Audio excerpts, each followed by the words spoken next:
great event. This is the first time we've done one of these for the university, where we've invited alumni back from all over the generations who have graduated through the history of us as a polytechnic, as a university, to come and to see the university, what we're doing now, for us to connect with them, network with them, for them to recognise that we're very proud of them and they're the most important part of our university, but also for them to reconnect and to understand the great things that we're doing now. Then they said, well, graduation end of, will you come back, do a Q&A? And I thought, oh yeah, that's nice and easy, because I can talk for England.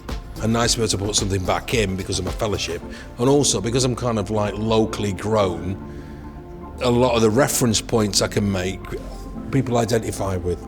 I just know Preston very well. And it's changed quite a bit, but there's still, the essence is still there, you know. There's been some great stories. One of the ones I mentioned during my little introductory speech about having previously heard of people who met here, fallen in love and gone on to make families and bring back their children as prospective students. And a couple came up to me today to say they met here at university during a fantastically enjoyable time, and their daughter has just registered for a PhD with Professor Robert Walsh.